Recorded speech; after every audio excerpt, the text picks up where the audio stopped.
ಪ್ರಮೋದ್ ಮಧ್ವರಾಜರವರೇ, ಕಳೆದ ಚುನಾವಣೆಯಲ್ಲಿ ಕೊಟ್ಟ ಎಲ್ಲ ಭರವಸೆಗಳನ್ನು ಈಡೇರಿಸಿದ ತೃಪ್ತಿ ನಿಮಗಿದೆಯೇ? ಈಗ ನಾನು ಕಳೆದ ಬಾರಿ ಚುನಾವಣೆ ನಿಲ್ಲೋ ಮೊದಲು ವಿಷನ್ 2025 2025ರಲ್ಲಿ ಉಡುಪಿ ಹೇಗಿರಬೇಕು ಅಂತ ಒಂದು ದಾಖಲೆಯನ್ನು ತಂದಿದ್ದೆ. ಎಲ್ಲ ಮನೆಗಳಿಗೆ ಅದು ಮುಟ್ಟಿಸಿದ್ದೆ. ಅದರಲ್ಲಿ ಬಹುತೇಕ ಏನು ಭರವಸೆಗಳನ್ನು ಕೊಟ್ಟಿದ್ದೆ. 24 ಗಂಟೆ ವಿದ್ಯುತ್ ಕೊಡ್ತೀನಿ ಅಂತ ಹೇಳಿದ್ದೆ. 24 ಗಂಟೆ ವಿದ್ಯುತ್ ಕೊಡ್ತಾಯಿದ್ದೀವಿ. ನೀರಿನ ವ್ಯವಸ್ಥೆ ಸರಿಯಾಗಿ ಮಾಡ್ತೀವಿ ಅಂತ ಹೇಳಿದ್ವಿ. ಅಂಥ ಬೇಸಿಗೆಯಲ್ಲಿ ಕೂಡ ಟ್ಯಾಂಕರ್ ಮೂಲಕ ಆದರೂ ನಾವು ನೀರನ್ನು ಕಳೆದ 5 ವರ್ಷದಿಂದ ನಾನು MLA ಆದಮೇಲೆ ನಿರಂತರವಾಗಿ ಕೊಡ್ತಾಯಿದ್ವಿ. JNRM ಬಸ್ಗಳನ್ನು ತರ್ತೀವಿ ಅಂತ ಹೇಳಿದ್ವಿ. ಸುಮಾರು 55 JNRM ಬಸ್ಗಳನ್ನು ಬಹಳ ವಿರೋಧದ ಮಧ್ಯೆ ಎಲ್ಲರನ್ನು ಎದುರಾಕ್ಕೊಂಡು, ಖಾಸಗಿ ಲಾಬಿಯನ್ನು ಎದುರಾಕ್ಕೊಂಡು ಮಾಡಿದ್ದೇವೆ. ಸುಮಾರು 21,000 ಕುಟುಂಬದವರಿಗೆ BPL ಕಾರ್ಡನ್ನು ಕೊಟ್ಟಿದ್ದೀವಿ. ಸುಮಾರು 1,500 ಜನರಿಗೆ 94C 94CC ಹಕ್ಕುಪತ್ರ ಕೊಟ್ಟಿದ್ದೀವಿ. ಈಗ ಸುಮಾರು 700 ಜನರಿಗೆ ಪಾಪ ಯಾರು ಬಾಡಿಗೆ ಮನೆಯಲ್ಲಿದ್ದಾರೆ ಅವರಿಗೆ ಒಳ್ಳೆಯ ನಿವೇಶನವನ್ನು ಕೊಟ್ಟು ಉಡುಪಿ ನಗರಸಭೆಯ ಒಳಗೆ ಅವರಿಗೆ ಸಂಪೂರ್ಣ ಮನೆ ಕಟ್ಟಿಸ್ಕೊಡುವಂಥ ವ್ಯವಸ್ಥೆಗಳನ್ನು ಕೂಡ ಮಾಡಿದ್ದೇವೆ. ಸೊ ಹೀಗೆ ನಾವು ಏನೆಲ್ಲ ಬಹುತೇಕ ಭರವಸೆಗಳನ್ನು ಕೊಟ್ಟಿದ್ದೇವೆ. ಈಗ ವಾರಾಯಿಂದ ನೀರನ್ನು ಕೂಡ ಉಡುಪಿಗೆ ತರಬೇಕು. ಯಾಕಂದರೆ ಉಡುಪಿಗೆ ನಮಗೆ ನೀರು ಸಾಕಾಗೋದಿಲ್ಲ, ಸ್ವರ್ಣ ನದಿಯ ನೀರು ಸಾಕಾಗೋದಿಲ್ಲ. ಸೊ ವಾರಾಯಿಂದ ನೀರು ತಂದು ಕೊಡ್ತೀವಿ ಅಂತ ಹೇಳಿದ್ವಿ. ಅದಕ್ಕೆ 270 ಕೋಟಿ ರೂಪಾಯಿಯ ಇದು ಶಿಲಾನ್ಯಾಸ ಆಗಿ ಟೆಂಡರ್ ಪ್ರಕ್ರಿಯೆಯಲ್ಲಿದೆ. ಸೊ ಹೀಗೆ ಮತ್ತು BR ಶೆಟ್ಟರ ಮೂಲಕ ನಾವು ಒಂದು 200 ಬೆಡ್ಡಿನ ಮಹಿಳಾ ಮತ್ತು ಮಕ್ಕಳ ಆಸ್ಪತ್ರೆ, ಉಚಿತವಾದಂಥ ಒಂದು ಐಷಾರಾಮ್ಯದ 5 ಸ್ಟಾರ್ ಹಾಸ್ಪಿಟ್ಲನ್ನು ನಮ್ಮ ಕಡು ಬಡವರಿಗೂ ಕೂಡ ಉಚಿತವಾಗಿ ಸಿಗುವಂಥ ವ್ಯವಸ್ಥೆಯನ್ನು ಮಾಡಿದ್ದೇವೆ. ಸೊ ಹೀಗೆ ಹಲವು ಕಾರ್ಯಕ್ರಮಗಳು ಮಾಡಿದ ಬಗ್ಗೆ ನನಗೆ ತೃಪ್ತಿ ಇದೆ.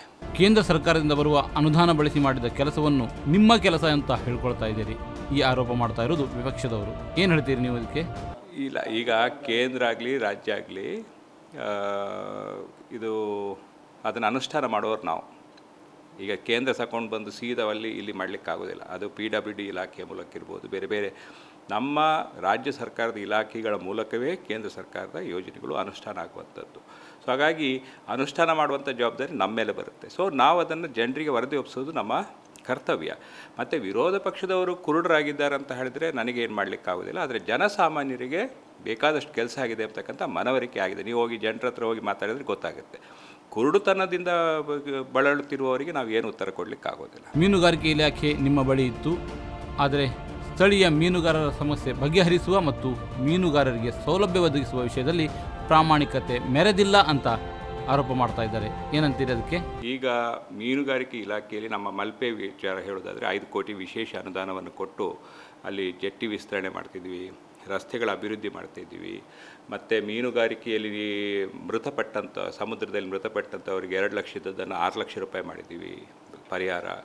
ಮತ್ತು ನಮ್ಮ ಮೀನುಗಾರ ಮಹಿಳೆಯರು 50,000 ರೂಪಾಯಿ ಸಾಲ ತಗೊಂಡದ್ದು ಇಂಟ್ರೆಸ್ಟ್ ಸಬ್ವೆನ್ಷನ್ ಏನಿತ್ತು, ಆ ಬಡ್ಡಿ ಕೊಟ್ಟಿರಲಿಲ್ಲ ಭಾಳ ಸಮಯದಿಂದ. ನಾನು ಮಂತ್ರಿ ಆದಮೇಲೆ 16 ಕೋಟಿ ರೂಪಾಯಿಯನ್ನು ನಾವು ಜಮಾ ಮಾಡಿದ್ದೇವೆ, ಬ್ಯಾಂಕ್ಗಳಿಗೆ ಜಮಾ ಮಾಡಿ ಅದು ಮಹಿಳೆಯರಿಗೆ ಸಿಗುವಂತೆ ಮಾಡಿದ್ದೇವೆ. ಮತ್ತು ಡೀಸೆಲ್ ಸಬ್ಸಿಡಿ ಸಾಧಾರಣ ಫೆಬ್ರವರಿ ತಿಂಗಳವರೆಗೂ ಡೀಸೆಲ್ ಸಬ್ಸಿಡಿಯನ್ನು ಕೊಟ್ಟಿದ್ದೇವೆ. ಈಗ ನಾವು ಮಾರ್ಚ್ ತಿಂಗಳಲ್ಲಿದ್ದೇವೆ, ಫೆಬ್ರವರಿವರೆಗೂ ಎಲ್ಲ ಮೀನುಗಾರಿಕಾ ದೋಣಿಗಳಿಗೆ ಡೀಸೆಲ್ ಸಬ್ಸಿಡಿಯನ್ನು ಕೊಟ್ಟಿದ್ದೇವೆ. ಮಲ್ಪೆ ಪಡುಕೆರೆಯಲ್ಲಿ 4th ಸ್ಟೇಜಿಗೆ 10 ಕೋಟಿ ರೂಪಾಯಿಯನ್ನು ಕೂಡ ಸ್ಯಾಂಕ್ಷನ್ ಮಾಡಿದ್ದೇವೆ. ಸೊ ಇದನ್ನು ಯಾರು ಹೇಳ್ತಿದ್ದಾರೆ ಅವ್ರು ನನ್ನ ವಿರೋಧಿಗಳು ಮಹಾ ಸುಳ್ಳುಗಾರರು ಅಂತ ನಾನು ಹೇಳಬೇಕು. ಬ್ರಹ್ಮಾವರ ಸಕ್ಕರೆ ಕಾರ್ಖಾನೆಗೆ ಕಾಯಕಲ್ಪ ಒದಗಿಸಲು ಸಾಧ್ಯವಾಗಿಲ್ಲ ನಿಮಗೆ, ಯಾಕೆ?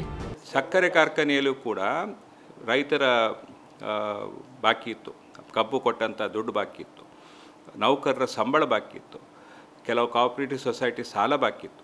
ನಾವು ಮುಖ್ಯಮಂತ್ರಿಗಳ ಹತ್ರ ಹೇಳಿ ನಾನು ಪ್ರಥಮ 1 ತಿಂಗಳಲ್ಲೇ 12 ಕೋಟಿ ರೂಪಾಯಿಯನ್ನು ಬಿಡುಗಡೆ ಮಾಡಿ ಬ್ರಹ್ಮಾವರ ಸಕ್ಕರೆ ಕಾರ್ಖಾನೆಯಲ್ಲಿ ರೈತರಿಗೆ ಏನು ಬರಬೇಕಾಗಿತ್ತು, ಪಾಪ ಎಷ್ಟೋ ವರ್ಷದಿಂದ ಕಾಯ್ತಿದ್ದಂಥ ರೈತರಿಗೆ, ಎಷ್ಟೋ ವರ್ಷದಿಂದ ಕಾಯ್ತಿದ್ದಂಥ ಕಾರ್ಮಿಕರಿಗೆ ಅವರ ದುಡ್ಡನ್ನು ಕೊಡುವಂಥ ಕೆಲಸವನ್ನು ಮಾಡಿದೆ. ಈ ಬಾರಿ ಚುನಾವಣೆ ಎದುರಿಸುವುದು ಕಷ್ಟ ಅಂತ ಏನಾದರೂ ನಿಮಗೆ ಅನಿಸ್ತಾ ಇದೆಯಾ?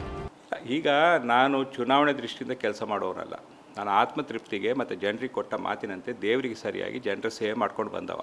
ನಾನು ಗೆದ್ದ ದಿವಸದಿಂದ ಯಾವತ್ತೂ ನಾನು ರೆಸ್ಟ್ ತಗೊಳ್ಳಿಲ್ಲ.